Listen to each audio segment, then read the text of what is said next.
বর্ষার বাবা মা দুজনের মেয়ের বিষণ্ণ আর মলিন মুখটা দেখে অবাক হয়ে তাকিয়ে থাকে। মেয়ের কি হয়েছে জিজ্ঞেস করলেও তেমন আশানুরূপ কোনো উত্তর পায় না। বর্ষার মা বিছানায় জ্বরে পড়ে থাকলেও মেয়েরা মন অবস্থা দেখে তিনি চিন্তিত।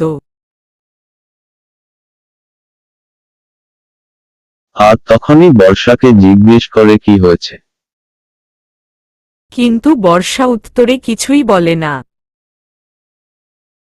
বর্ষা মায়ের ডাকে বর্ষা হাত থামিয়ে দেয়।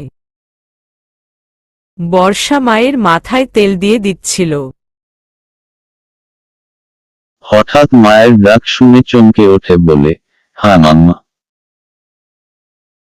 তোর কি হয়েছে সত্যি করে বলতো আমাকে। আমার আবার কি হবে, কিছুই তো হয়নি। মিথ্যে বলিস না তুই আমাকে। আমি জানি তোর কিছু একটা হয়েছে। কি লুকাচ্ছিস, জামাইয়ের সাথে ঝগড়া করেছিস? তেমন কিছু না মাম্মা। তুমি শুধু শুধু চিন্তা করছো, আমার কিচ্ছু হয়নি। আমি তোর মা। আর মায়ের চোখে সন্তানেরা এত সোজা ফাঁকি দিতে পারেন। আমি জানি তোর কিছু একটা হয়েছে, কিন্তু তুই সেটা আমাদের জানাতে চাস না।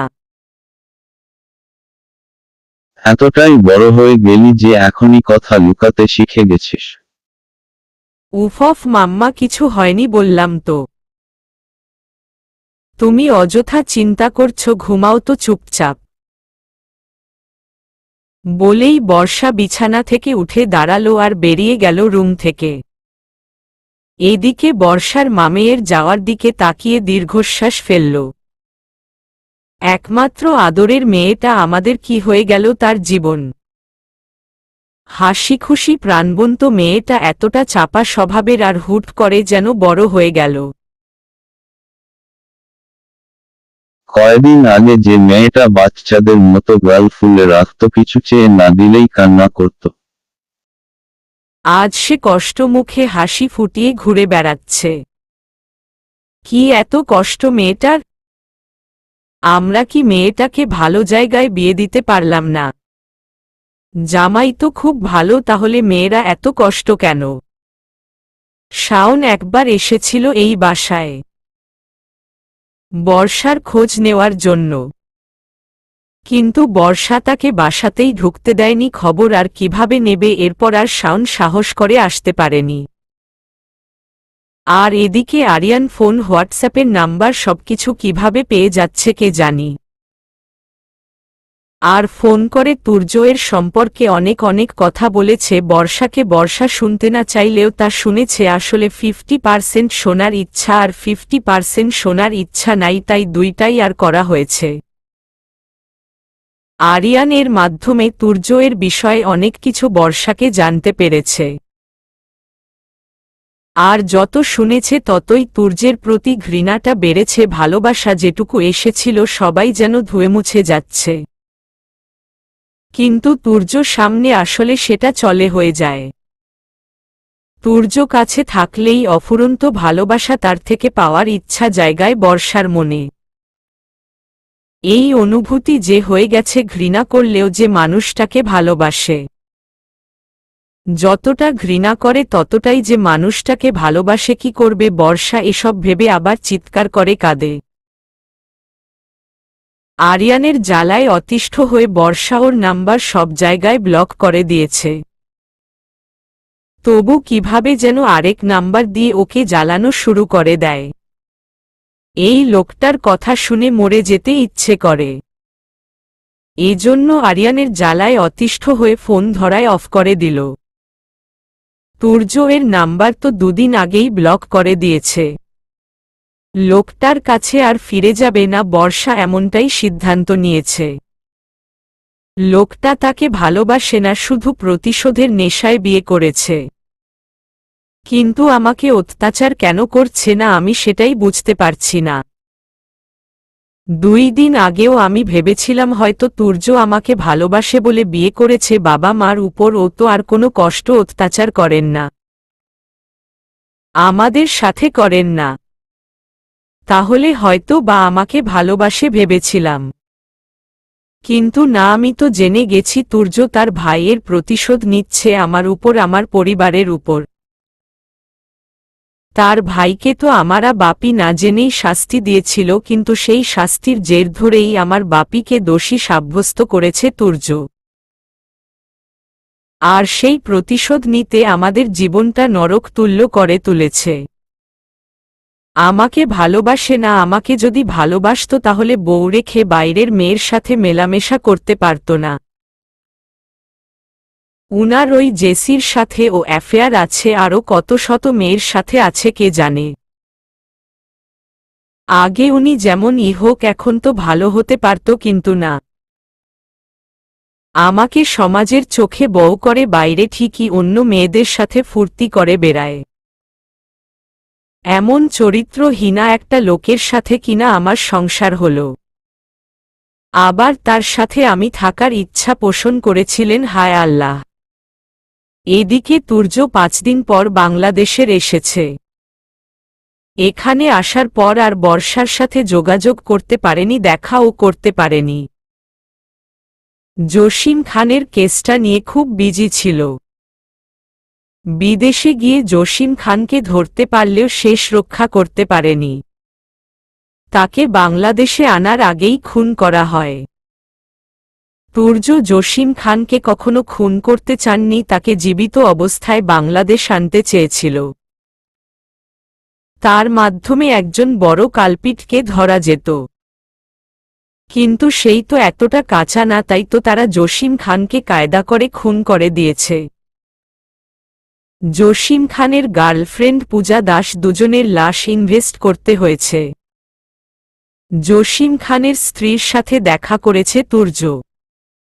জসিম খানের স্ত্রীর মালতী বেগম, যার সাথে দেখা করে অবাক হয়েছে তুর্য। স্বামীর মৃত্যুর খবর পেয়েও তার মধ্যে কষ্টের ছাপ দেখতে পায়নি তুর্য। জসিম খানের 2 যমজ ছেলে, দুজনেই 8ম শ্রেণীতে পড়ে। তারা বাবাকে খুব একটা ভালোবাসেন বলে মনে হয় না। এ খবর শুনে তারাও চুপটি মেরেছিল, তারা যে মা ভক্ত দেখে বোঝা গেছে। এর অবশ্য কারণ আছে, জসিম খান সন্তান এবং স্ত্রীর উপর খুব অত্যাচার করতেন।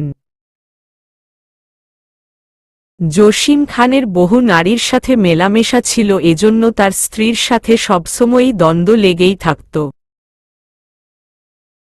তিনি খুব কাজ পাগল মানুষ ছিল, টাকা পয়সা ছিল অফুরন্ত। স্ত্রী সন্তানের প্রতি সবসময় কঠোর ছিলেন। শুধু সময় মতো টাকা পয়সা দিতেন, এছাড়া ভালোবাসা ছিল না তাদের প্রতি। মালতী বেগম স্বামীর অত্যাচারে অতিষ্ঠ হয়ে বাবার বাসায় এসে থাকতে শুরু করেন। তারপরে থেকে 6 মাস ধরে তাদের মধ্যে কোনো সম্পর্ক নাই, যোগাযোগও নাই। ডিভোর্স না হলেও তাদের ডিভোর্সের মতো সরাসরি সম্পর্ক হয়ে গিয়েছিল, কিন্তু অফিসিয়াল ডিভোর্সে রূপান্তরিত হয়নি। এদিকে পূজা দাস অত্যন্ত সুন্দর একটা নারী, যিনি টাকা পাগল। যেখানে টাকা আছে সেখানেই তিনি আছেন। টাকার জন্য তিনি আগের 2 স্বামীকে ডিভোর্স দিয়ে চলে এসেছেন। তারপরে নজর পড়েছে জসিম খানের ওপর। জসিম খান ও সুন্দরী পূজাকে দেখেই পাগল প্রায়। এজন্য তো মুসলিম হয়েও হিন্দু পূজার জন্যই পাগল হয়ে যায়। দুজনেই গভীর প্রেমে লিপ্ত হয়ে যায়। ভালোই চলছিল তাদের প্রেম লীলা। শেষবার তো কক্সবাজারে বেড়াতেও গিয়েছিলেন। কিন্তু কি এমন হলো যে জসিম খান তার প্রেমিকাকে মেরে ফেললেন, এটা কারো মাথায় আসছে না। সবাই বলছে পূজা দাসকে বালিশ চাপা দিয়ে মারা হয়েছে, কিন্তু তুর্যের লাশ দেখে তো তা মনে হচ্ছে না।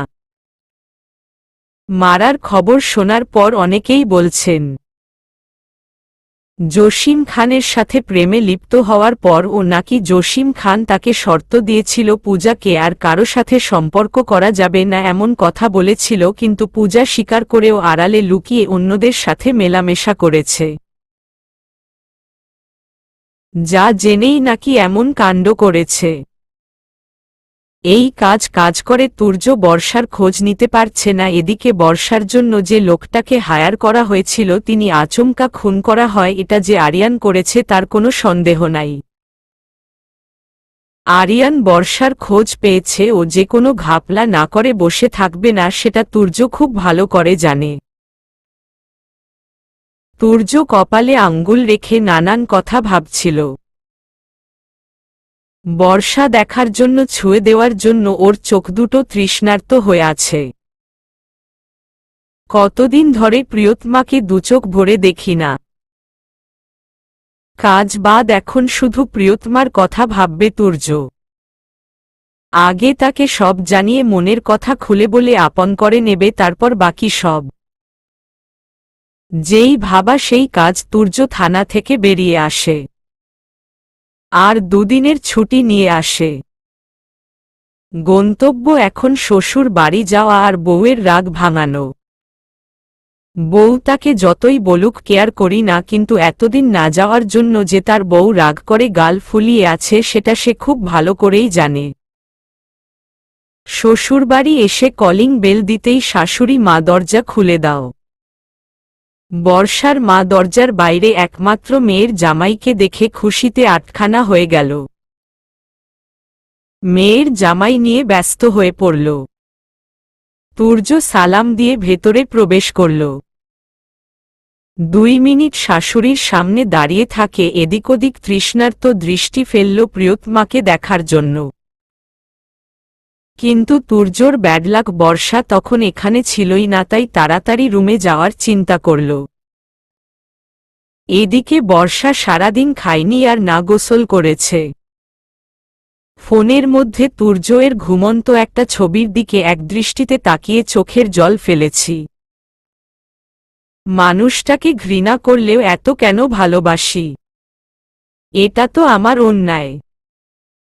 তুর্যকে ভালোবেসে ফেলেছি যখন তাকে ছাড়া থাকতে পারবো না বুঝতে পারলাম, তখন তাকে মেনে নেওয়ার কথা ভাবলাম।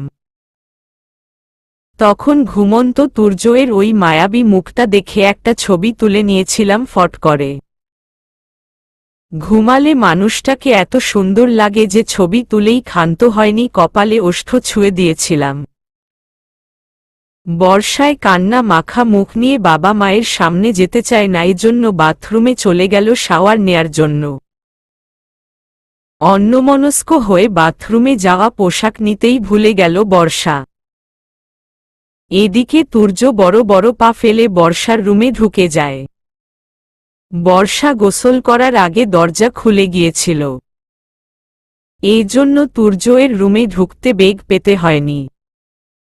রুমে ঢুকে দরজা আটকে পেছনে ফিরে রুম সম্পূর্ণ খালি দেখে বর্ষা কোথায় ভাবতেই বাথরুম থেকে পানির শব্দ আসে, আর তাতেই বুঝতে পারে বর্ষা বাথরুমে আছে।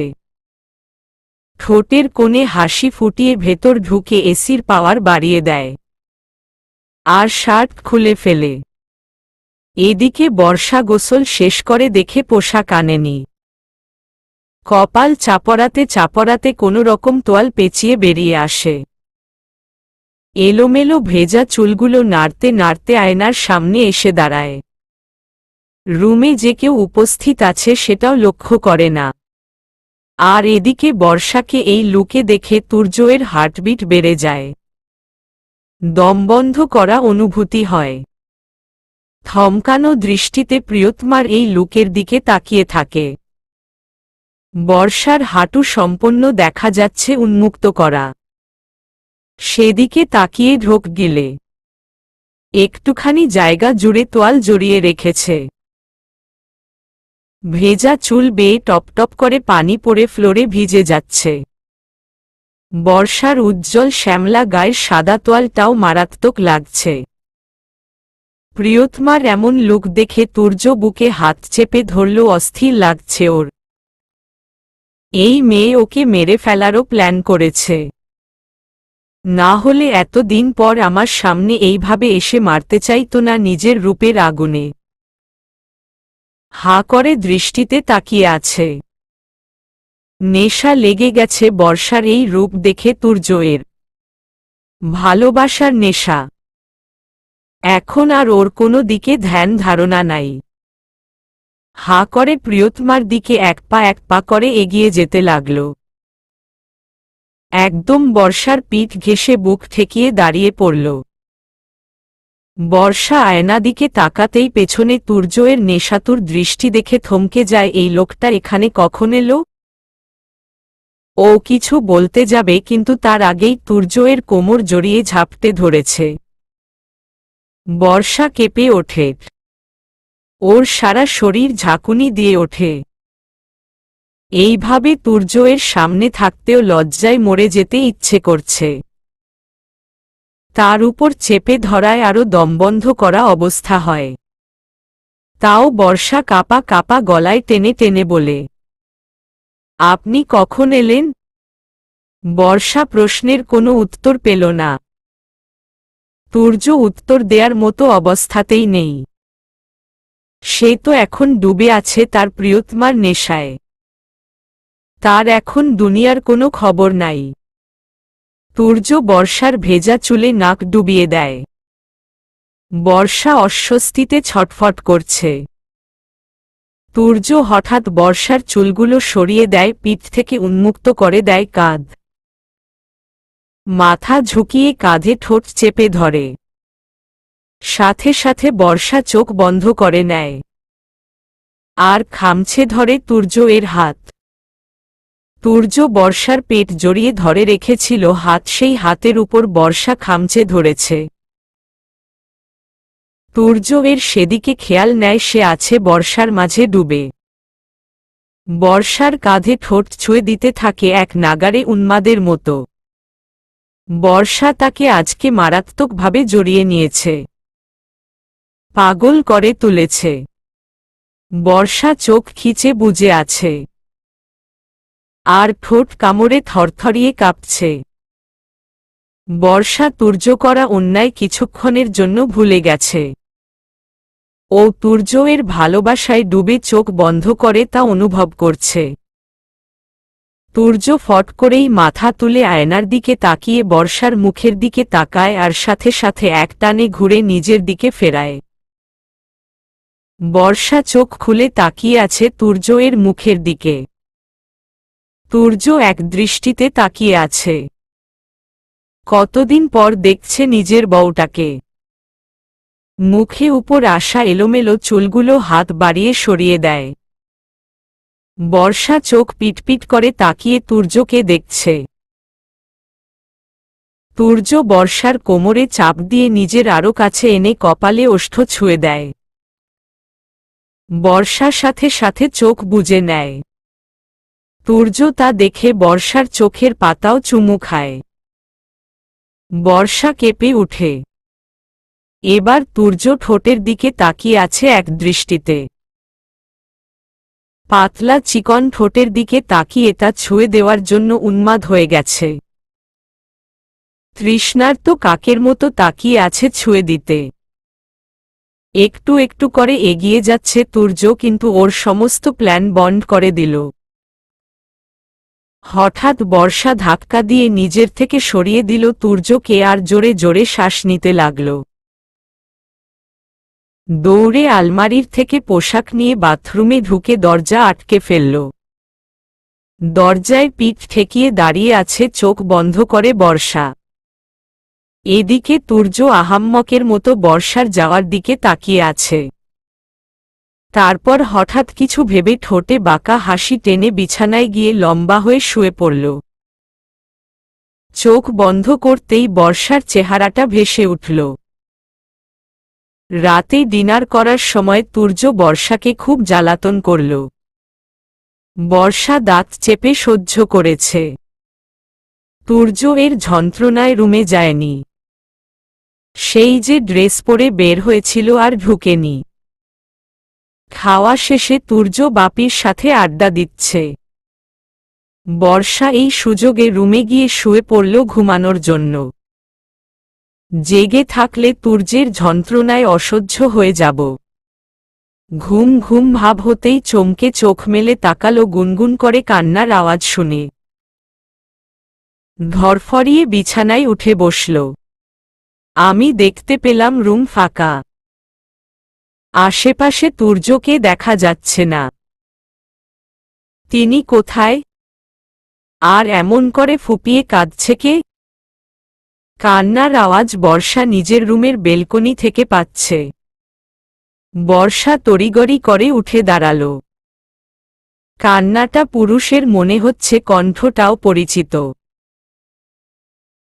কেন জানি এই কান্নার আওয়াজ শুনে আমার বুকটা ফেটে যাচ্ছে। সহ্য করতে পারছি না। বেকনিতে গিয়ে আমি আরেক ঝটকা খেলাম। তুর্য কাঁদছে। আকাশের দিকে তাকিয়ে বিড়বিড় করে কি যেন বলছে আর কাঁদছে। আমি এগিয়ে একদম তার কাছ ঘেঁষে দাঁড়ালাম কথা শোনার জন্য, কিন্তু তুর্য হয়তো বুঝে ফেলেছে আমার উপস্থিতি। আর তাই তো কথা অফ করে আমার দিকে ঘুরল। আমি ভয় পেয়ে কাচুমাচু করে দাঁড়িয়ে আছি। বকা দিবে নাকি? কিন্তু আমাকে কিছু বলল না, আচমকা দুহাত দিয়ে আমার কোমর পেঁচিয়ে জড়িয়ে ধরল। আমি শিউরে উঠলাম। আমার কামিজ ভেজা অনুভব হচ্ছে। তুর্য কি কাঁদছে? কিন্তু কেন? বর্ষা তুর্যকে জিজ্ঞেস করল, কি হয়েছে, কাঁদছেন কেন? তুর্য কোনো কথা বলল না, চুপ করেই আছে। বর্ষা আবার জিজ্ঞেস করল, না ঘুমিয়ে এখানে বসে কাঁদছেন কেন? সমস্যা কি? এবার তুর্য মাথা তুলে বর্ষার দিকে তাকিয়ে বলল, মায়ের কথা খুব মনে পড়ছে বর্ষা। এই সময় এই তারিখে আমার মাকে আমি মৃত্যু গ্রহণ করতে দেখেছি। কি নির্মম সেই দৃশ্য! আমার শরীর কাঁপছে, ভয় দেখো। বলেই তুর্য বর্ষার দিকে হাত উঁচু করে দেখাল। সত্যি কাঁপছে তুর্যের হাত। এই মানুষটা ও ভয় পেতে পারে জানা ছিল না। বর্ষার ও ফ্যালফ্যাল করে তাকিয়ে আছে তুর্যের দিকে। তুর্য মাকে নিয়ে অনেক কথা বলছে, তাদের পরিবারের কথা, যা বর্ষার একদম অজানা ছিল। তুর্যরা ছিল মধ্যবিত্ত পরিবার। বাবা মা 3 ভাই বোন নিয়ে। বাবা ছিলেন সরকারি চাকরিজীবী। তুর্য এর মায়ের খুব ইচ্ছে ছিল 2 ছেলের একজনকে পুলিশ অফিসার করবেন। বড় তুর্য ছিল, তাই আশাটা তাকে নিয়েই ছিল। খুব টাকা পয়সা না থাকলেও তাদের পরিবারে ছিল অফুরন্ত সুখ, ভালোবাসা। কিন্তু সেই পরিবার ধ্বংস হয়ে যায় একজনের কালো ছায়ায়। তুর্য এর বাবার অফিসের অফিসার মিনহাজুল চৌধুরীর বিবাহ বার্ষিকীতে তুর্যদের ফ্যামিলির সবাইকে ইনভাইট করে। এত বড়লোকের বাসায় দাওয়াত খেতে যেতে চায় না তুর্যের বাবা মা, কিন্তু তাদের অতিরিক্ত অনুরোধে যেতে বাধ্য হয়। সেই যাওয়াটাই কাল হয়ে দাঁড়ায় ওদের জীবনে। তুর্যের মা মোহিনী মিনহাজুল চৌধুরীকে দেখে চমকে ওঠেন। মিনহাজুল চৌধুরীকে তিনি আগে থেকেই চেনেন। এই তো সেই লোক যিনি ভার্সিটিতে লেখাপড়াকালীন 3 বছর তার পেছনে পাগলা কুকুরের মতো ঘুরেছে। ভালোবাসি বলে মুখে ফেনা তুলে ফেলেছে। সুযোগ পেলে হাত ধরে টানাটানি, শরীরে হাত দেওয়ার ও কয়েকবার চেষ্টা করেছে। এজন্য তো কতবার থাপ্পড়ও মেরেছে। কিন্তু খুব ঠোঁট কাটা ছিল এই লোকটা। কিন্তু তিনি কখনো তার ডাকে সাড়া দেয়নি। সব সময় ইগনোর করে গেছেন। 10 বছর পর আবার সেই লোকটার সাথে দেখা হওয়ার বিব্রত বোধ করতে থাকেন তিনি। তাকে দেখে মিনহাজুর চৌধুরীও প্রচুর অবাক হন। কিন্তু অনুষ্ঠানে কেউ কারো সাথে কথা বলে না, দূর থেকেই দৃষ্টি দিতে থাকে মিনহাজুল চৌধুরী। মোহিনী অনুষ্ঠানে উপস্থিত থাকে, কিন্তু তার চোখে মুখে অস্বস্তি। মিনহাজুলের স্বাভাবিক কথাবার্তা শুনে তিনি মনে মনে স্বস্তির নিঃশ্বাস ফেলে। হয়তো অতীত ভুলে গেছেন। এইসব ভেবে তিনি অনুষ্ঠানটা উপভোগ করে। কিন্তু কদিন পরে তার চিন্তাভাবনা সব ভুল প্রমাণ করে মিনহাজুল একদিন তার বাসায় আগমন করে। তুর্য এর বাবা অফিসে ছিলেন।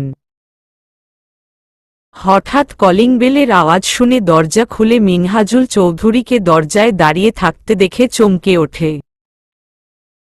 সেদিন বুঝতে পারে লোকটা এখনো ভালো হয়নি। সেদিন মোহিনীকে আবার বাজে প্রস্তাব দেয়। বিয়ে হয়েছে, সন্তান আছে দুজনেরই, তবুও লোকটার চরিত্র ঠিক হয়নি। তার মুখে এমন বাজে প্রস্তাব আর বাজে কথা শুনে সেদিন মোহিনী আবার গায়ে হাত তোলে। রাগে গজগজ করতে করতে ধাক্কা দিয়ে বাসা থেকে বের করে দিতে চায়। তখন মিনহাজুল বলে, তোমার হাজবেন্ড যে আমার অফিসে কাজ করে সেটা হয়তো তুমি ভুলে গেছ মোহিনী সোনা। আমার কথায় তুমি রাজি না হলে কিন্তু তোমার হাজবেন্ডের বড় কোনো ক্ষতি হয়ে যাবে। মোহিনী একথা শুনে ভয় পেয়ে যায়। তুর্য তখন নিজের রুমে পড়ছিল। বাসায় কারো চিৎকার ও নিজের মায়ের হুঙ্কার শুনে দৌড়ে দরজার আড়ালে লুকিয়ে উকি মেরে দেখে একটা লোক মায়ের সাথে তর্ক করছে। বাইরে কারো পায়ের আওয়াজ শুনে ভয় পেয়ে যায় মোহিনী ও মিনহাজুল। মিনহাজুল মোহিনীর দিকে তাকিয়ে বলে, আমি রুমে গিয়ে লুকিয়ে পড়ছে, আমাকে যদি বাসায় কেউ দেখে দুর্নাম তোমার হবে, আমার না। তাই আমাকে ধরিয়ে দেওয়ার চেষ্টা করবে না। আমার প্রস্তাবে ভালোই রাজি হয়ে যাও, এই কথা তোমার হাজবেন্ড বা অন্য কেউ জানতে পারবে না, সবকিছু হবে সবার আড়ালে।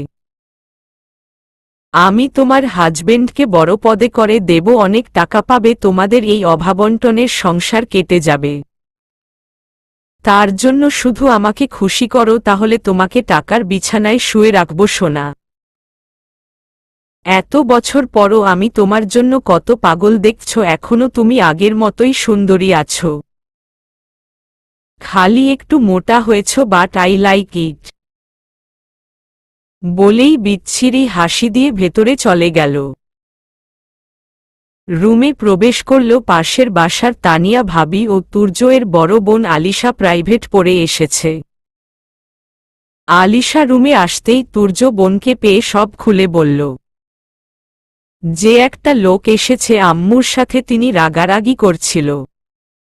এখন তোমাদের আওয়াজ আব্বু আম্মুর রুমে লুকিয়ে বসে আছে। আলিশা আড়াল থেকে দেখেই চিনে ফেলল ওই দিন অনুষ্ঠানে লোকটাকে ওই দেখেছে। তুর্য তা ভুলে গেছে, কারণ ওর ছোট মস্তিষ্কের সব বলতেই তুর্য চিনে ফেলল। আহান ঘুমিয়ে আছে, তুর্য এর ছোট ভাই। এদিকে তানিয়া ভাবি যাচ্ছে না বলে মিনহাজুলকে বাসা থেকে বের করতে পারছে না। তার জন্য না জানি তার সংসার ভেঙে যায়, সেই ভয়ে তিনি কুঁকড়ে যাচ্ছেন। আল্লাহকে ডেকে বলছে মানুষটা বাসায় আসার আগে যেন এই বিপদকে বাসা থেকে বের করতে পারি। তানিয়া ভাবি সন্ধ্যা আজানে পড়ে বাসা থেকে বের হলো। তুর্য যে রুমে ছিল সেই রুমের সামনে যাওয়ার সময় মোহিনী দরজা আটকে যায়। নিকৃষ্ট লোক তাকে বাসা থেকে বের করার জন্য তাকে মুখ খারাপ করতে হবে, চিৎকার করতে হবে, সেসব শুনে যদি ছেলে মেয়ে আবার বেরিয়ে আসে, তাই এমনটা করল। এদিকে আলিশা রান্নাঘরে ঢুকেছে খাবার নিতে। দুপুর আজ একটা রুটি খেয়েই চলে গিয়েছিল, তাই ওর খিদে পেয়েছে।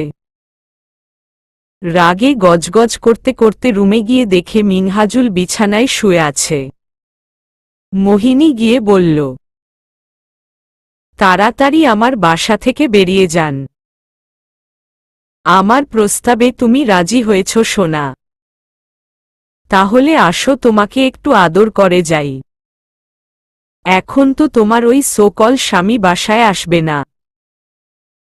আসতে আসতে 8টা বাজবে, 1 ঘন্টা টাইম আছে।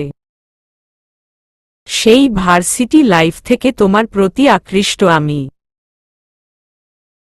কতবার কাছে যেতে চেয়েছি, তুমি সবসময় আমাকে দূর করেছ। এত বছর পর তোমাকে দেখে আবার আমার সেই পুরনো প্রেমটা জেগে উঠেছে। তোমাকে ছুঁয়ে দেওয়ার নেশাটা আমাকে পাগল করে তুলছে। সেদিন দেখার পর আমি এক ফোঁটাও ঘুমাইতে পারিনি, সবসময় তোমাকে ভেবেছি। কাছে আসো, একটু আদর করে নিজেকে শান্ত করি। মিনহাজুল এর কথা শুনে মোহিনীর সারা শরীর ঘৃণায় কাঁপতে লাগল।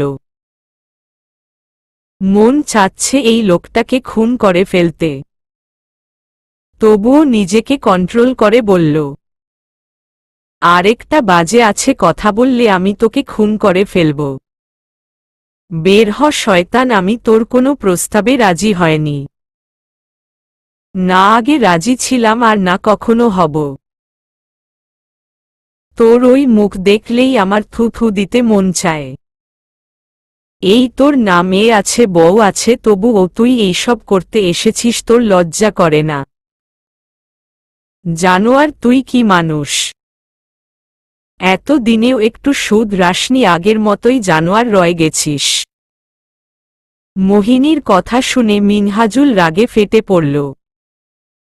বিছানা থেকে উঠে মোহিনীকে ধাক্কা দিয়ে বিছানায় যেতে বলল। আগের মতোই তেজ আছে দেখছি। তোর তেজ না কমলে আমার স্বভাব পাল্টাবে কেন রে? এতক্ষণ ভালোই ভালোই বলেছি, এখন তোকে জোর করে হলেও আমি ভোগ করেই ছাড়ব। তোর এই শরীর আমার চাইই চাই। আমি মিনহাজুল বললে হাজার হাজার মেয়ে আমার সাথে বেড শেয়ার করতে রাজি হয়ে, আর তুই আমাকে নাকে দড়ি দিয়ে ঘুরিয়েছিস, কথায় কথায় থাপ্পড় মেরেছিস, অবহেলা করেছিস। এত কিছুর পরও আমি তোর পেছনে পড়ে থেকেছি। আজ আমি সব অপমানের শোধ তুলেই ছাড়ব। এদিকে তুর্য দরজা লাগানোর শর্তে দরজা ধাক্কাচ্ছে বের হওয়ার জন্য। মায়ের চিৎকার শুনে দৌড়ে আলিশা মায়ের কাছে যায়, আর সেখানে গিয়ে যা দেখে তা দেখে ও চিৎকার করতে থাকে, আঙ্কেল তুমি আমার আম্মুকে মারছ কেন? আম্মুর শাড়ি টেনে নিচ্ছ কেন? ছাড় আম্মুকে, আম্মু কাঁদছে তো। বলেই আলিশা আটকাতে যায়। আলিশাকে ধাক্কা দিয়ে সরিয়ে দিয়ে আলিশা ছিটকে ফ্লোরে পড়ে কেঁদে ওঠে। মোহিনী মেয়ের কান্নার আওয়াজে সেদিকে তাকাতেই তার শরীরে অনেক জোর চলে এলো, যেন শাড়ি টানা বাদ দিয়ে মেয়ের কাছে গিয়ে রুম থেকে বেরিয়ে দরজা আটকে মিনহাজুলকে বন্দি করতে চায়। কিন্তু তার আগেই চলে আসে, তাই দরজার আটকানো বাদ দিয়ে ড্রয়িং রুমে চলে আসে। জানালা দিয়ে তুর্য বোন ও মায়ের মন অবস্থা দেখে চিৎকার করতে লাগল। এদিকে মিনহাজুল এসেই আবার মোহিনীর সাথে ধস্তাধস্তি শুরু করে দেয়। আলিশা তাদেরকে বাঁচাতে ছোটাছুটি করতে লাগে। মিনহাজুল রেগে আছে, তার মধ্যে এই পুচকি মেয়ের যন্ত্রণায় রেগে এমন জোরে ধাক্কা দেয় যে আলিশা দেয়ালে বাড়ি খেয়ে জ্ঞান হারিয়ে ফেলে। তুর্যর বোন ও মায়ের জন্য কাঁদতে থাকে আর দরজায় লাথি মারতে থাকে। শেষ মুহূর্তে উপস্থিত হয় তুর্য এর বাবা। তিনি এসে এসব দেখে মিনহাজুলকে মারতে লাগে। মিনহাজুল ফুঁসতে ফুঁসতে বেরিয়ে আসে। স্ত্রী মেয়ের অবস্থা দেখে ভেঙে পড়েন। তাড়াতাড়ি মেয়েকে সোফায় শুয়ে দিয়ে ডাকতে লাগে। মোহিনী ও পায়ে আঘাত পেয়েছে, তাই খুঁড়াতে খুঁড়াতে উঠে এগিয়ে আসে। আলিশার জ্ঞান ফিরে না, কপাল কেটে রক্ত বের হচ্ছে। তাই তাড়াতাড়ি উঠে বাসা থেকে বেরিয়ে যায় তিনি হসপিটালের উদ্দেশ্যে। আর এদিকে বাইরে থেকে তালা দিয়ে যান, যেন ওই শয়তানটা ভেতরে আসতে না পারে। এদিকে মিনহাজুল রাগে বেরিয়ে ওর গোন্ডা বাহিনীকে কল করে আজকেও তুর্যের বাবাকে খুন করবে। সেই জন্য বাসায় যাওয়ার আর প্রয়োজন পড়ে না, কষ্ট করে। রাস্তায় দেখতে পাই মেয়েকে কোলে নিয়ে উদ্বিগ্ন হয়ে গাড়ির খোঁজ করছে। শয়তানি হাসি দিয়ে কিছু ইশারা করতেই একটা গাড়ি পায় তুর্যের বাবা, যেটা মিনহাজুল পাঠিয়েছে। ভুল করে সেই গাড়িতে উঠে পড়ে আর দুর্ঘটনা সেখানেই ঘটে। মিনহাজুল বাসার দিকে রওনা দেয়। তুর্য ততক্ষণ রুমে থেকে বেরিয়েছে। মোহিনী দরজা খুলে দিয়েছে। মায়ের কাছে বসে পড়ে ভাইকে নিয়ে। মোহিনী শাড়ি গায়ে জড়িয়ে ছেলেদের জাপটে ধরে কাঁদতে লাগে, আস্তে আস্তে উঠে রুমে চলে যায়। বোরকা পরে ব্যথা শরীর নিয়ে ছেলে দুটোকে পাশের বাসার আন্টির কাছে রেখে দিয়ে মেয়ের কাছে যাওয়ার জন্য রুম থেকে বের হয়। কিন্তু তা আর করতে পারে না। তার আগেই দরজা খট করে কেউ ভেঙে ফেলে। সেই শব্দে তুর্য আহানকে জাপটে ধরে দরজার আড়ালে লুকিয়ে কাঁপতে থাকে। মোহিনী ভয়ে আঁতকে ওঠে। অজানা ভয় বুকের ভেতর ধুকপুক করতে লাগল। সব বাদ দিয়ে মেয়ের কথা ভাবে। মেয়েটার মতো যদি এখন ছেলে দুটোকেও কিছু করে তখন না। এখন কি করব? ভাবতে ভাবতেই তালা এনে ছেলেদের ভেতরে শব্দ না করে লুকিয়ে থাকার কথা বলে তালা লাগিয়ে দেয়। ততক্ষণে মিনহাজুলরা ভেতরে চলে এসেছে। তন্ন তন্ন করে সারা বাসা মোহিনীর স্বামীকে খুঁজতে লাগে। না পেয়ে চিৎকার করে। অকথ্য ভাষায় গালাগাল করতে লাগে। মোহিনী দরজায় খিল এঁটে বসে আছে। মিনহাজুল দরজার কাছে এসে লাথি মেরে ভেঙে ফেলে দরজার কাছে পিঠ ঠেকিয়ে দাঁড়িয়েছিল মোহিনী। তাই দরজা ভাঙার সাথে সাথে সিটকে খাটের কোনায় মাথায় বাড়ি খেয়ে ফ্লোরে পড়ে যায়। মায়ের আর্তনাদ শুনে দৌড়ে ব্যালকনিতে গিয়ে মায়ের রুমের দিকে উকি মারতে লাগে। মায়ের এমন অবস্থা দেখে মা বলে চিৎকার দিতে গিয়ে চুপ করে যায়। মা কথা বলতে মানা করেছে, না হলে আমাকে আর ভাইকে মেরে ফেলবে, কথা বলা যাবে না। 5 বছরের তুর্য ভাইকে বুকে চেপে ফুপাতে লাগে। কিন্তু যখন মায়ের সাথে নির্মম মৃত্যু খেলা নিজের চোখে দেখে তখন আর নিজেকে শান্ত রাখতে পারে না, মা বলে চিৎকার করে ওঠে। মিনহাজুল মোহিনীকে মারতে চায়নি, খুব পছন্দ করতে একে। কিন্তু রাগের মাথায় ওর হাজবেন্ডের জায়গায় ওকেই খুন করে একটু আফসোস করে। মৃত্যু হল কিন্তু একে নিজের বেডে নিতে পারল না। মৃত মোহিনীর উপর ঝাঁপিয়ে পড়ে কাজ চালাতে চেষ্টা চালায়, কিন্তু বাচ্চাদের চিৎকার শুনে কান খাড়া করে ফেলে। তখন তুর্যদের জানালা দিয়ে দেখে ফেলে আর ওদেরকেও মারতে এগিয়ে আসতে যায়, কিন্তু পারে না। আশেপাশের বিল্ডিং থেকে তুর্যের আওয়াজ, চিৎকার শুনে দৌড়ে আসে বাসায়। তা দেখে মিনহাজুল একবার মোহিনী দিকে তাকিয়ে দলবল নিয়ে অন্ধকারে ছুটে পালায়। মার্ডার কেসে ফাঁসার আগে পালিয়ে যাওয়া মঙ্গল মনে করে। বর্ষার চোখ দিয়ে টপ টপ করে পানি পড়ছে। তুর্য বড় একটা নিঃশ্বাস ফেলে উঠে রুমে চলে গেল। বর্ষা সেখানেই বসে রইল। তুর্য ওর জন্য অজান্তেই খুব খারাপ লাগছে। নিজের মায়ের মৃত্যু দেখা কি কম কষ্টের, কিভাবে সহ্য করেছে তুর্য। পরদিন না চাইতেও তুর্য এর সাথে বাসায় থেকে বের হতে হলো বর্ষাকে। বর্ষা আর তুর্য এর সাথে সম্পর্ক রাখবে না ভেবেছিল, কিন্তু কালকে ওসব জানার পর অজান্তেই আবার মনটা নরম হয়ে গেছে। উনার মায়ের মৃত্যু বার্ষিকী আজ, সেটা জানার পর আর আমি চেয়ে উনাকে মানা করতে পারিনি। বিকেলে উনি কোথায় নিয়ে যাবেন তাই গাড়ি বসে আছি।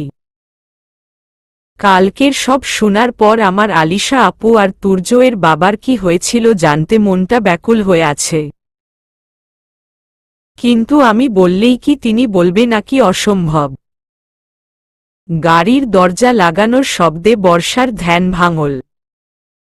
তুর্য ভেতরে এসে বসেছে।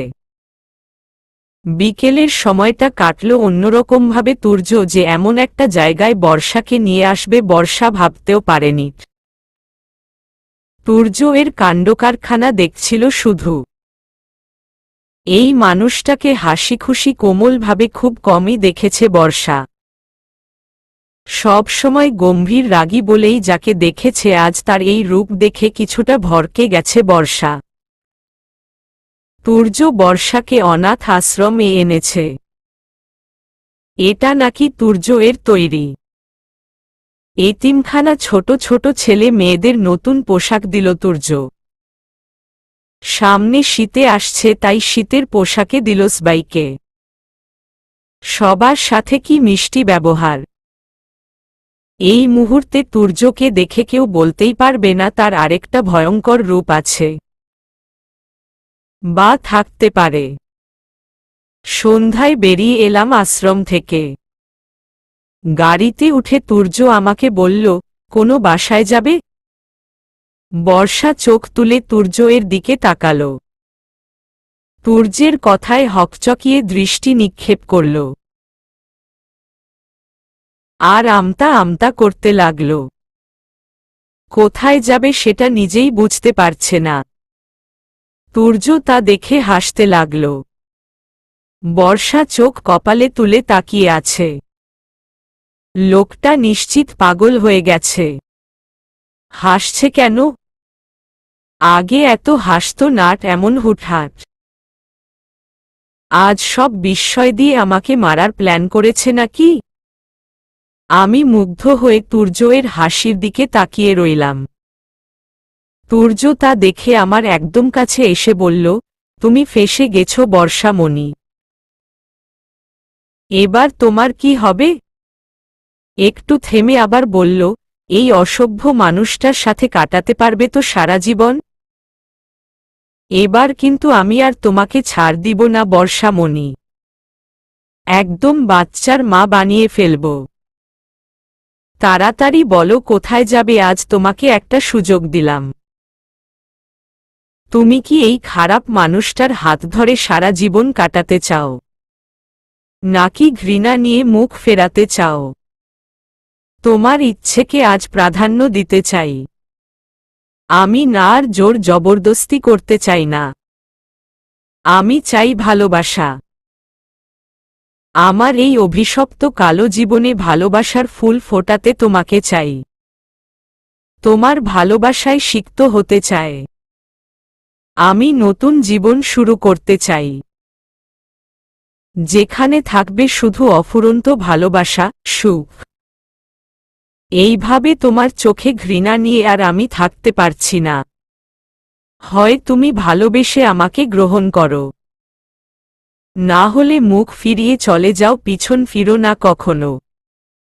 তাহলে আমি তোমাকে ছাড়তে পারবো না। আমিও তোমাকে আটকাবো না আজ।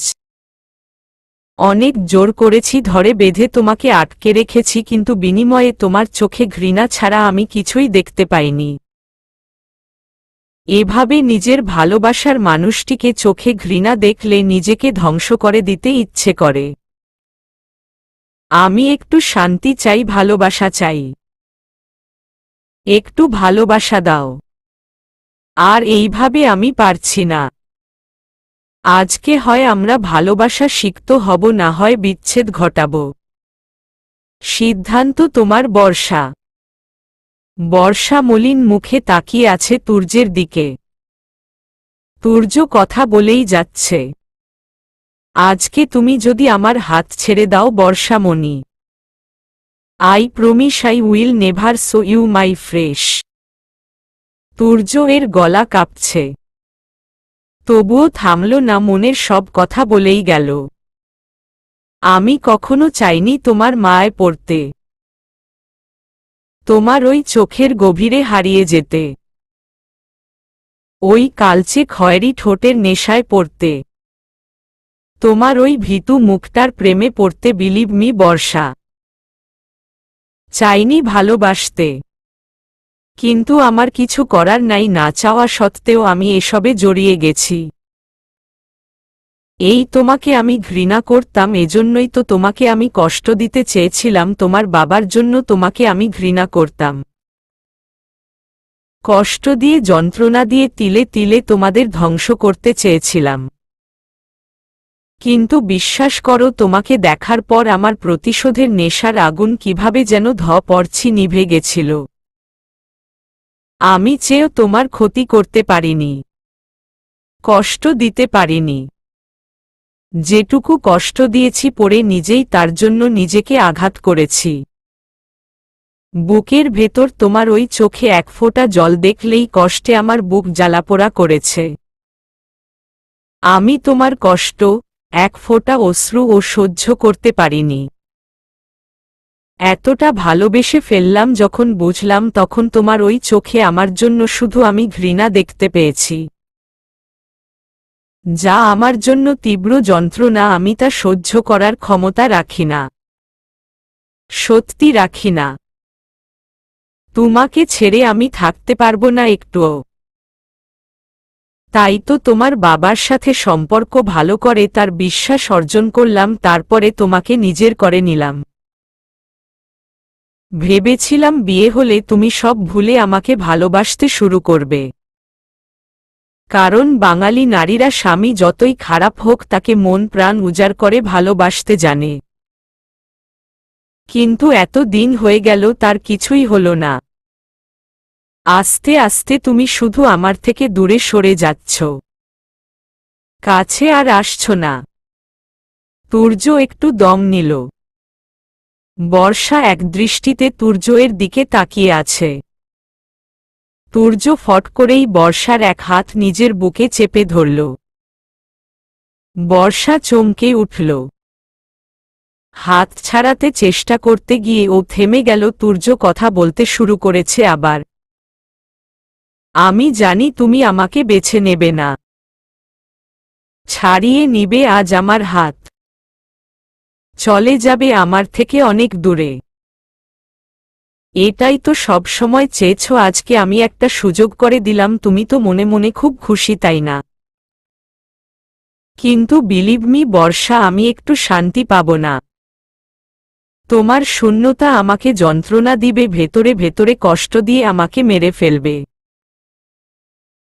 তুমি একটু অনুভব করো, আমার প্রতিটা হার্টবিট তোমাকে চাইছে। তোমার ভালোবাসা যাচ্ছে। আমার হৃদস্পন্দন শুধু একটা কথাই বলছে, I love you so much বউ। থেকে যাও এই খারাপ মানুষটার সাথে। মানুষটা যতই খারাপ থাকুক না, সে ভালোবাসায় কখনো এই খারাপ চেহারাটা আসতে দিবে না। তোমাকে এত এত ভালোবাসা দেব যে তুমি খারাপ মুহূর্তগুলো ভুলে যাবে, সেখানে থাকবে শুধু আমাদের ভালোবাসার মুহূর্ত। আমাকে বেছে নিয়ে তুমি কোনো ভুল করবে না। আমাকে ভালোবাসার জন্য তোমাকে আফসোস করতে হবে না। আমি সেই সুযোগটাই দেব না। একবার হাতটা শক্ত করে ধরো, আমার বুকে ঝাঁপিয়ে পড়ো। একবার বিশ্বাস করে দেখো। বর্ষা চুপ করে নিষ্পলক চোখে চেয়ে আছে তুর্য এর দিকে। তুর্য আবেগ অনুভূতি সবকিছু উন্মুক্ত করে দিয়েছে বর্ষার সামনে। আকুল চোখে তাকিয়ে আছে বর্ষার মুখ পানে। বর্ষার ওর শুনতে। কিন্তু বর্ষা পাথরের মতো তাকিয়ে আছে, কোনো কথা বলছে না। তুর্য এর ক্ষীণ আশাটা নিভে গেল ধপ করেই। বর্ষা হাত টেনে তুর্য এর বুকে বা পাশ থেকে টেনে নিল। কোলের উপর হাত রেখে অন্যদিকে দৃষ্টি ঘুরিয়ে বলল, আমি বাসায় যাব। তুর্য এর দিকে আর তাকালো না বর্ষা। তাকালে দেখতে পেত একজোড়া তৃষ্ণার্ত চোখ। তুর্য কিছু বলতে গিয়েও বলল না। ও জানত এমন কিছুই হবে। তবুও ক্ষণিকের জন্য মন বলছিল বর্ষা তাকে প্রত্যাখ্যান করতে পারবে না। তুর্যর চোখ লাল টকটকে হয়ে আছে। ফর্সা মুখটা নিমিষে লাল টকটকে হয়ে গেল। ও বুকের ভেতর জ্বালাপোড়া করছে, আজকে তাহলে এই মুখটা ওর শেষ দেখা। বুকের ভেতর শূন্যতা অনুভব করছে, মন চাচ্ছে আবার জোর করে বর্ষাকে নিজের কাছে আটকে রাখতে, কিন্তু একটু আগের কথা কিভাবে ফিরিয়ে নেবে? এই মুখটা না দেখেও কিভাবে থাকবে? তুর্য চোখ বন্ধ করে 5 মিনিট চুপ করে সিটে হেলান দিয়ে রইল। এর মাঝে বর্ষা একবার আর চোখে তুর্যকে পরোক্ষ করে নিয়েছে। ওর ঠোঁটে হাসি রহস্যময়ী। তুর্যের এই কাতর মুখটা দেখে ওর ভেতর প্রশান্তি ঢেউ খেলে যাচ্ছে। তুর্য চোখ খোলার আগেই বর্ষা দৃষ্টি সরিয়ে মুখ গম্ভীর করে ফেলল। মাথার ওড়না নিচে পড়ে গেছিল। নীল রঙা ওড়নাটা টেনে মাথা ঢেকে জানালার দিকে তাকিয়ে রইল। তুর্য বর্ষার বাসায় সামনে এসে গাড়ি থামাল। 30 মিনিটের রাস্তা আসতে 1 ঘন্টা লাগিয়েছে তুর্য। এটা ও ইচ্ছে করেই করেছে, আজকের পর আর বর্ষাকে কাছ থেকে দেখতে পাবে না, সেই জন্য আজ সময়টা দীর্ঘ করার চেষ্টা। কিন্তু তবুও যেন খুব তাড়াতাড়িই পৌঁছে গেল। বাসাটার দিকে তাকাতেই বুকের ভেতরটা কেমন যেন করে উঠল। অসহায় মুখে তাকালো বর্ষার দিকে। নামার কোনো লক্ষণ দেখছে না ও। বর্ষা নির্বিকারভাবে বসে বাইরে তাকিয়ে আছে। 2 মিনিট তাকিয়ে রইল তুর্য, কিন্তু বর্ষাকে কোনোরকম বের হওয়ার ভাব লক্ষ্য করল না। এবার কপাল কুঁচকে কথা বলল, কি হলো, নামছো না কেন? চলে এসেছি তো, ধরা গলায় বলল। তুর্য কথা বলতেই বর্ষা ওর দিকে ঘুরে বলল, আমার গন্তব্যে তো এখনো আসিনি, তাহলে এখানে নামব কেন? তুর্য বর্ষার কথার মানে বুঝতে না পেরে বলল, গন্তব্যে আসনি মানে? তুমি না বাসায় যেতে চাইলে তো কোথায় যেতে চাও তুমি? এটা তোমার বাবার বাসা, দেখো ভালো করে। আমি কি বলেছি আমি বাপি বাসায় যাব? মানে? মানে আবার কি? এত ভাষণ শোনাতে পারলেন আর এখন বুঝতে পারছেন না কোথায় যাওয়ার কথা বলছি? তুর্য গোল গোল চোখ করে তাকিয়ে আছে বর্ষার দিকে ও বর্ষার কথার মাথামুন্ড কিছু বুঝতে পারছে না। তুর্য ফট করেই বর্ষার দিকে এগিয়ে এসে বলল, তুমি কি আমার বাসায় যাওয়ার কথা বলেছ? উত্তেজিত গলায় বলল। বর্ষা অভিমানী গলাতেই বলল, আপনার বাসা মানে আবার কি? আপনার একার বাসা নাকি? আপনি আমার বিয়ে করা বর, তাই ভুলে যাবেন না আপনার একার বলে কিছু নাই। সব কিছুতে আমাদের হক। তুর্য যা বুঝার বুঝে গেছে এক নিমিষেই। ও বর্ষার কথা শেষ করতে দিল না। বর্ষা ওকে বেছে নিয়েছে, আর কি চায় ওর? ও আচমকা ঝাঁপিয়ে পড়ল বর্ষার উপর।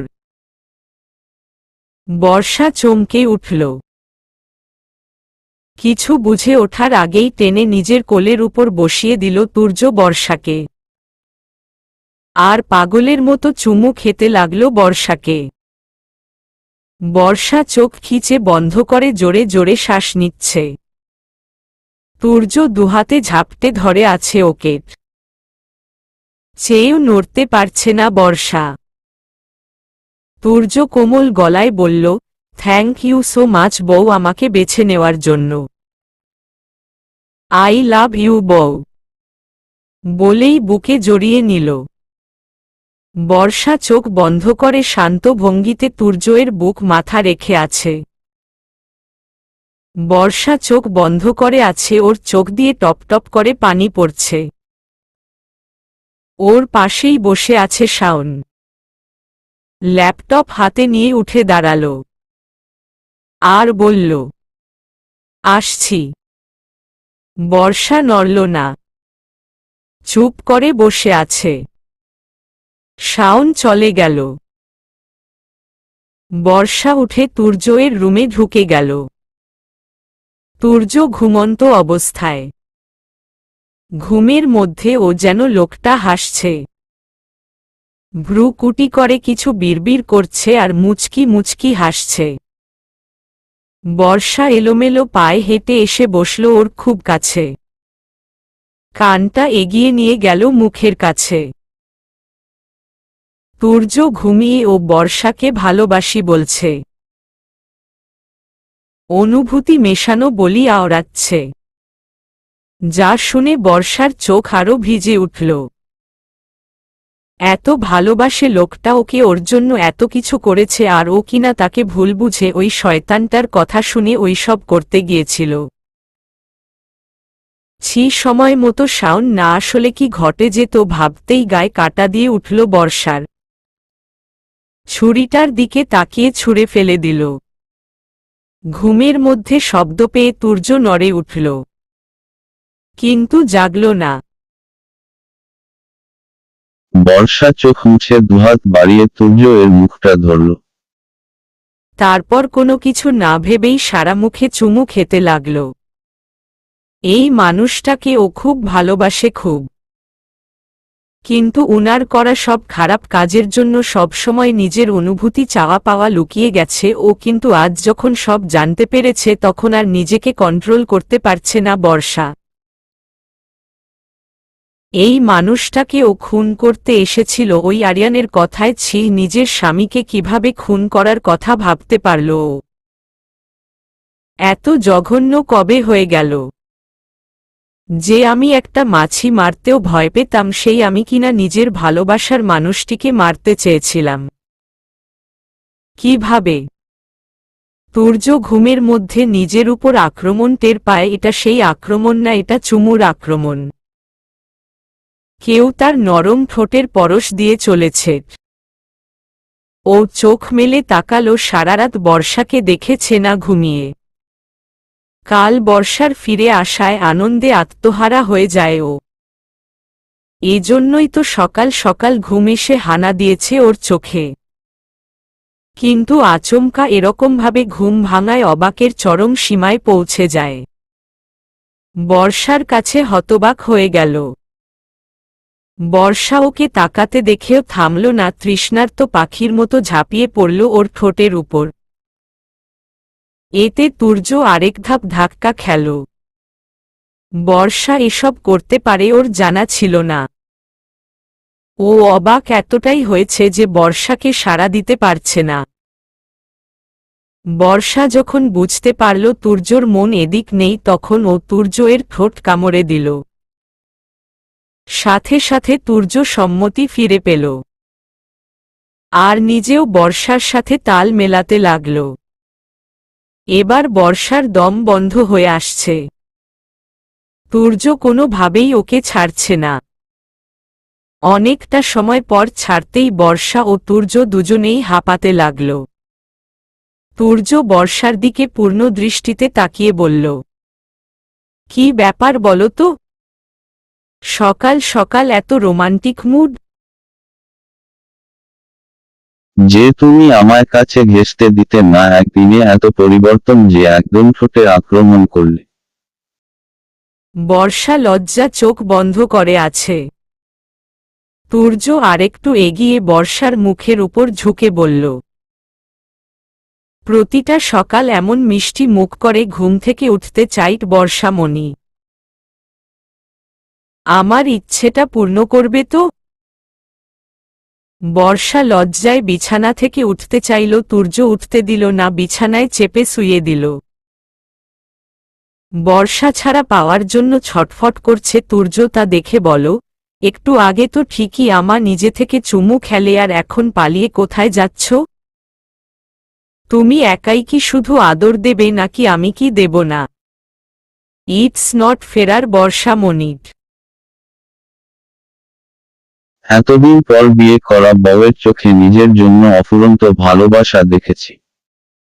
আজ তো আমি তোমাকে ছাড়ব না। নিজের ইচ্ছায় যে আগুন জ্বালিয়েছ বুকে, সেই আগুনে তোমাকে না পুড়িয়ে তো তোমাকে আমি ছাড়ব না বর্ষামণি। বলেই চোখ টিপল তুর্য।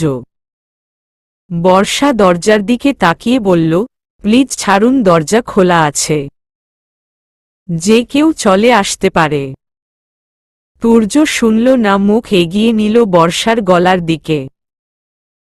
বর্ষা তুর্যকে ধাক্কা দিতে চাইলেও লাভ হল না, কারণ তুর্য অনেক আগেই ওর দুহাত বন্দি করে ফেলেছে। তুর্য গলায় এলোপাথারি ভাবে চুমু খাচ্ছে। বর্ষা চেয়ে ওকে আটকাতে পারছে না। তাই নিজেকে সঁপে দেওয়ার জন্য চোখ বন্ধ করতেই একটা আওয়াজ এলো কানে, কোনো একটা সার্ভেন্টের আওয়াজ পাওয়া যাচ্ছে যে জরুরি তলব বলে তুর্যকে ডাকছে। তুর্য সেদিকে খেয়াল দিচ্ছে না, তার সমস্ত খেয়াল এখন বর্ষার মাঝে। বর্ষাকাল তুর্যের সাথে এ বাসায় আসার পর তুর্যের কথায় শাড়ি পরেছিল, এখনো সেটাই ওর গায়ে। তুর্য এক টানে আঁচল সরিয়ে বুকের মুখ গুজে দিল। ওর হাত বর্ষার খোলা পেটের বিচরণ করছে। বর্ষা তুর্যকে বলেই যাচ্ছে, কেউ ডাকছে, ছাড়ুন আমাকে। হঠাৎ সার্ভেন্ট একটা কথা বলল যা শুনে তুর্যর মেরুদণ্ড সোজা হয়ে গেল। দরজার বাইরে থেকে সার্ভেন্ট কথা বলছিল।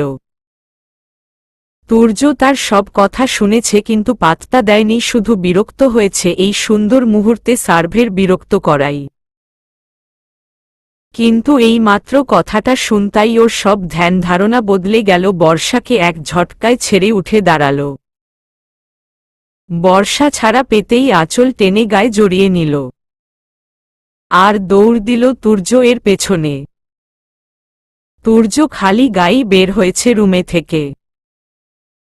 তুর্য কখনো পোশাকবিহীন কারো সামনে যায় না, আজকেই প্রথম এমনটা করেছে, তাই মহিলা সার্ভেন্টগুলো হা করে ওর দিকে তাকিয়ে আছে। তুর্য এর অবশ্য সেদিকে খেয়াল নেই। তুর্যর হসপিটাল করিডোরে বসে আছে চিন্তিত মুখে। হঠাৎ করেই আব্রাহাম হোসেনের অবস্থা খারাপ হয়ে যায় আর তখন হসপিটালে না এনে উপায় থাকে না। নিদ্রা আর অভ্র সেই মুহূর্তে খবর পেয়ে রওনা হয়েছে। তুর্য বর্ষাকে বাসায় রেখে এসেছে। বর্ষা চিন্তিত মুখে পায়চারি করছে, যাওয়ার ইচ্ছা থাকলেও তুর্য নিয়ে যায়নি ওকে। এক ধমক দিয়ে রেখে গেছে। না নেওয়ায় ও কারণ আছে, তুর্য এর শত্রুর অভাব নাই, তাই নিয়ে গিয়ে আর চিন্তা করতে চায়নি। শান্তা বর্ষার কাছেই আছে। শান্তা ও চিন্তিত খুব।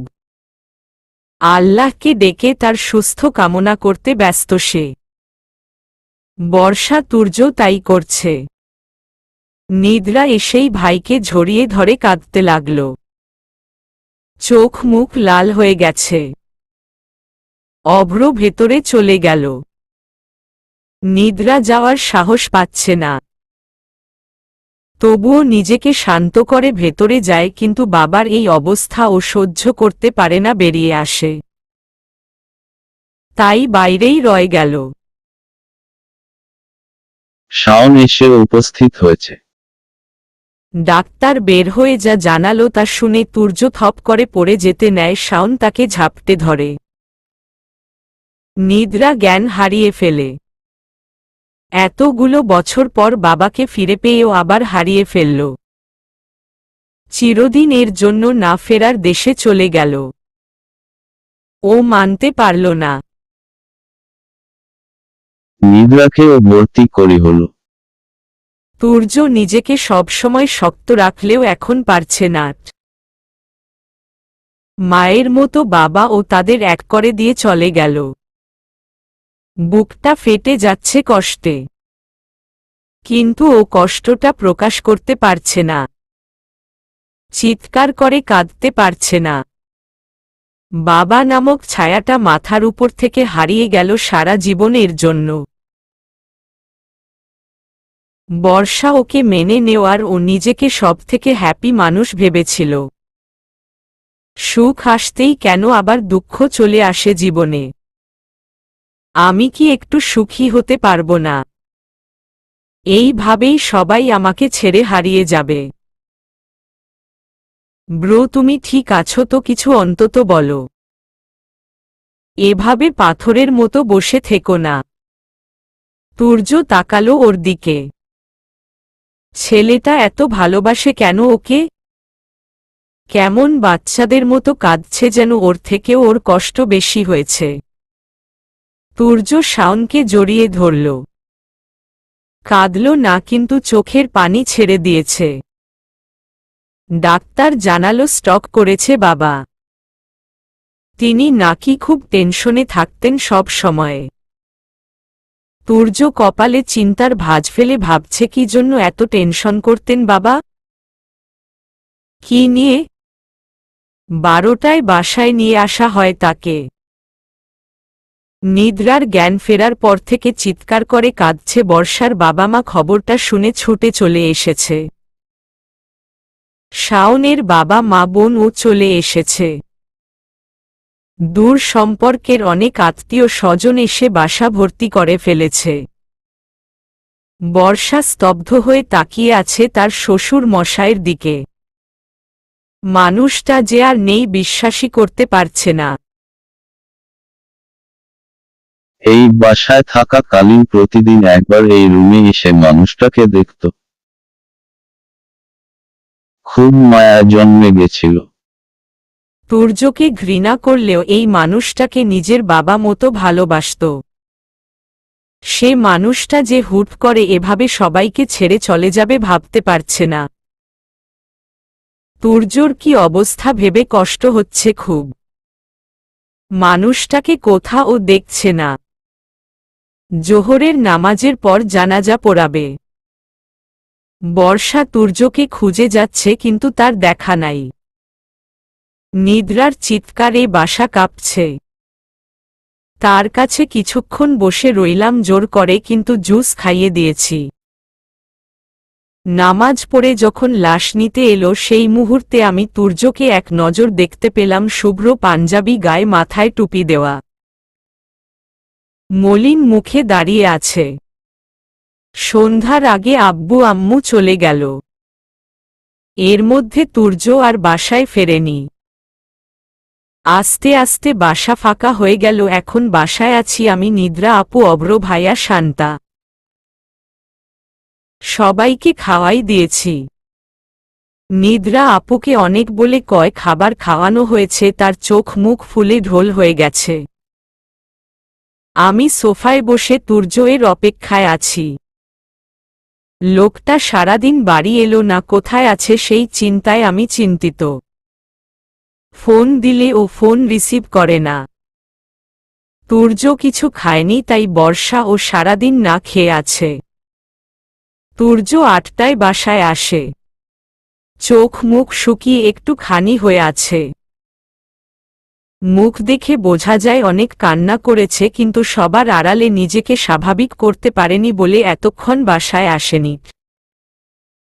তুর্য রুমে চলে যায়। বর্ষা খাবারের প্লেট হাতে রুমে আসে। দেখে তুর্য বারান্দায় দাঁড়িয়ে সিগারেট খাচ্ছে আর বিষণ্ণ মুখে গ্রিলের বাইরে তাকিয়ে আছে। বর্ষা খাবার ছোট টেবিলের উপর রেখে তুর্যের পেছনে গিয়ে দাঁড়াল। সিগারেটের গন্ধে নাক চেপে ধরে বলল, প্লিজ ভেতরে এসে কিছু খেয়ে নিন। তুর্য কিছু বলল না। বর্ষা আবার ও মৃদু স্বরে ডাকল, কিন্তু কাজ হল না। তাই তাকে স্পর্শ করে বলল, প্লিজ আসুন। এভাবেই না খেয়ে থাকলে অসুস্থ হয়ে পড়বেন। বেশি খেতে হবে না, একটুখানি খাবেন। আমার গলা দিয়ে খাবার নামবে না। বর্ষা, তুমি খেয়ে ঘুমিয়ে পড়ো। আপনি না খেলে আমিও কিছু খাব না। আমাকে একটু বোঝার চেষ্টা করো। আমি জানি আপনার এখন বুকের ভেতর কেমন তোলপাড় হচ্ছে, কতটা কষ্টে আপনি আছেন। একজন সন্তানের কাছে তার বাবা মার চেয়ে আর আপন পৃথিবীতে কেউ নাই। তাদের না থাকাটা কতটা যন্ত্রণা তা হয়তো আমি বুঝতে পারব না, কারণে এমন পরিস্থিতিতে আমি পড়িনি, কিন্তু আমি আপনার কষ্টটা উপলব্ধি করতে পারছি। আমি খুব বেশি খাবার খাওয়াবো না, শুধু একটু আপনার শরীরটা সুস্থ রাখার জন্য যতটুকু দরকার ততটুকু। তুর্যকে টেনে নিয়ে আসলো বর্ষা। 2 লোকমার বেশি দেওয়া গেল না। তুর্য পানি দিয়ে তা গিলেছে জাস্ট। আমি বাকি খাবার খেয়ে হাত ধুয়ে এসে দেখি ব্যালকনিতে বসে আছে তুর্য, এখনো সিগারেট খাচ্ছে। আমি দীর্ঘশ্বাস ফেলে তার দিকে তাকিয়ে রইলাম। এত কষ্ট মানুষটা সহ্য করে কিভাবে, থাকলে তো মরেই যেতাম। মাকে তো সেই ছোটকালে হারিয়েছে, বাবাকেও ঠিকমতো কাছে পেল না, সেও এভাবে চলে গেল। এই মানুষটাকে আমি জেনে বুঝে কখনো কষ্ট দেব না। আমি বেলকনির দরজায় দাঁড়িয়ে দেয়ালে কপাল ঠেকিয়ে একদৃষ্টিতে তাকিয়ে আছি তুর্য এর দিকে। সিগারেট শেষ করে আরেকটা বের করে আগুন দিতে গিয়ে লক্ষ্য করল বর্ষাকে তুর্য। বর্ষার গায়ে শাড়ি ও শাড়ির আঁচল দিয়ে নাক মুখ চেপে ধরে দাঁড়িয়ে আছে। তা দেখে তুর্য চোখ সরিয়ে বলল, রুমে গিয়ে ঘুমিয়ে পড়ো। তুর্য এর কথা শুনে বর্ষা সোজা হয়ে দাঁড়িয়ে তুর্য এর পাশে গিয়ে দাঁড়াল। হাত থেকে সিগারেট নিয়ে তা ফেলে দিল। তুর্য রেগে কিছু বলতে যাবে, বর্ষা তুর্য এর হাত নিজের কোমরের দুপাশে নিয়ে নিজের দুহাত দিয়ে মাথা জাপটে ধরল। আপনার চোখ লাল হয়ে আছে। আপনাকে এমন বিষণ্ণ মুখে দেখতে পারছি না আমি। আমার খুব কষ্ট হচ্ছে। আমি নিজেকে সামলাতে পারছি না। আর বাবাকে দেখতে পারবো না।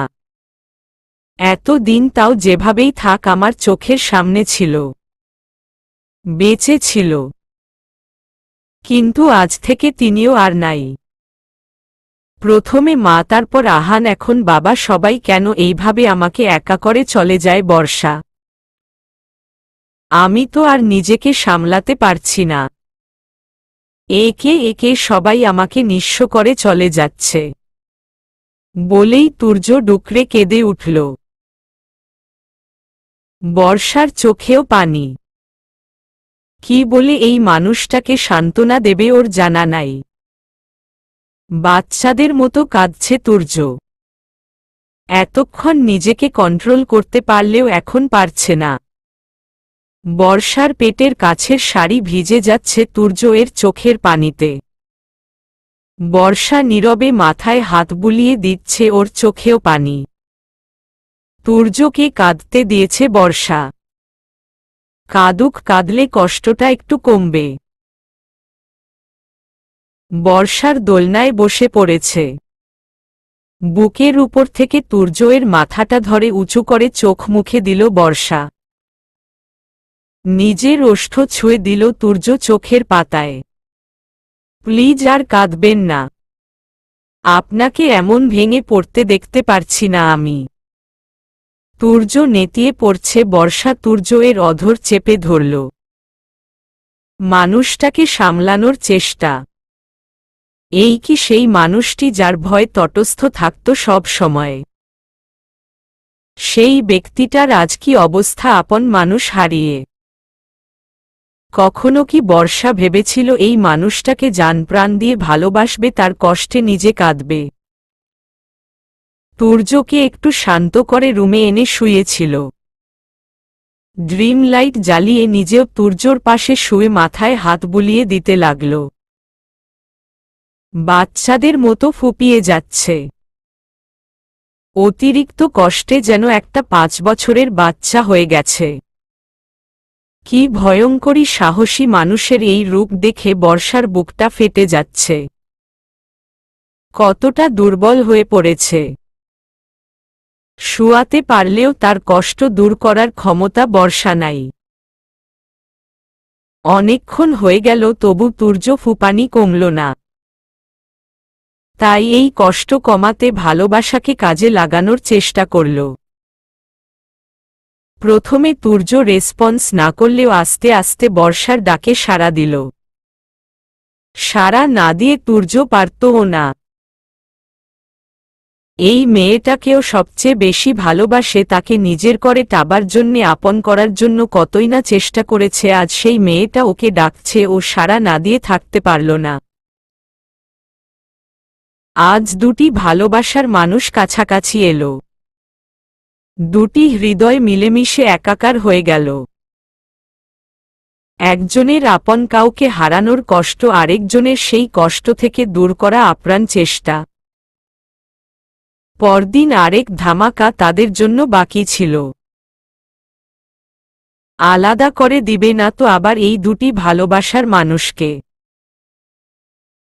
এত কিছুর পর যারা নিজেদের ভালোবাসায় সিক্ত হতে পেরেছে, এই নতুন ঝড়ে তুর্য তার ভালোবাসার মানুষটিকে নিজের কাছে রাখতে পারবে তো? চলবে।